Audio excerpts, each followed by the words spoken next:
আজকে আমরা চলে এসেছি দক্ষিণেশ্বরের মায়ের কাছে। আজকে একটা স্পেশাল দিনও ছিল, আজকে আমার জন্মদিন। তাই ভাবলাম জন্মদিনটা একটু অন্যভাবেই পালন করা যাক, তাই আজকে মায়ের কাছে চলে এসেছি। দেখুন সমস্ত দোকান এদিকে, যেগুলো ফল, ফুল, মিষ্টি ইত্যাদি পাওয়া যায় পুজো দেওয়ার জন্য। আমরা স্কাইওয়াকের ওপর দিয়ে হেঁটে চলেছি। এইবার চলে যাব নিচে মন্দিরে। আমি আর আমার বান্ধবী দুজনাই মায়ের কাছে দক্ষিণেশ্বরে আসতে ভীষণ ভালোবাসি। আজকে যেন ভীষণ আনন্দ হচ্ছে, খুব ভালো লাগছে, মনটা পুরো আনন্দে ভরে উঠছে। দেখুন আমরা মন্দিরে প্রবেশ করেছি।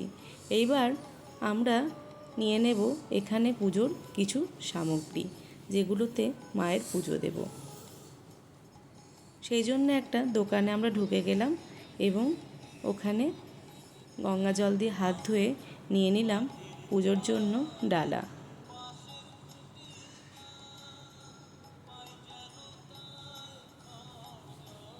আমি নিয়ে নিয়েছি, এদিকে আমার বান্ধবীও নিয়ে নিয়েছে। এবার দুইজনে চলে যাব মায়ের মন্দিরে। তার আগে আমাদের যেটা করতে হবে সেটা হচ্ছে মোবাইলটা জমা দিতে হবে, কারণ মন্দিরের ভেতরে মোবাইল নিয়ে যাওয়া নিষেধ আছে। তাই মোবাইলটা জমা দিতে আমরা চলে গেলাম।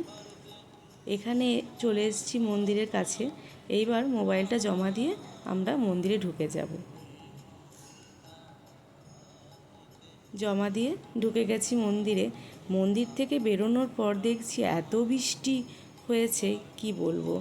আজকে আমরা মায়ের মন্দিরে ভোগও খেয়েছিলাম, তাই যখন ভোগ খেয়েছি সেগুলো তো আপনাদের সাথে দেখানো যাচ্ছে না, কারণ তখন তো আমার কাছে ফোন ছিল না।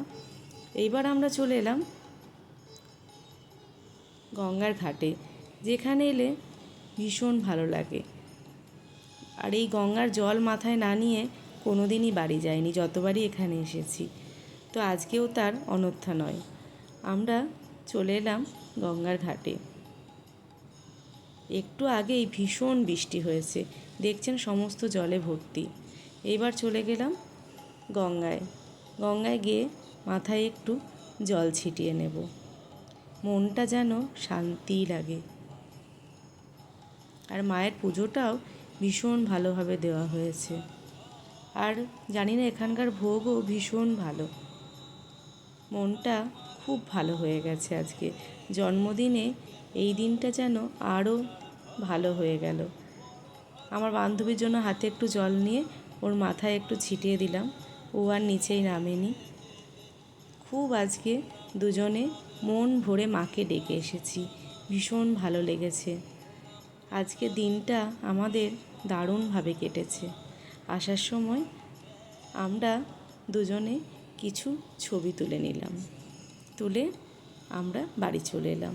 সত্যি বলছি আজকে জন্মদিনটা যেন এক নতুনভাবে, নতুন রূপে ভালো লাগলো। অন্যবার তো অন্যরকমভাবে হয়, কিন্তু আজকে যেন অন্যরকমভাবে।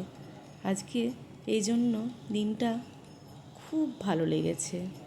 মায়ের কাছে যেন বারবার আসতে পারি।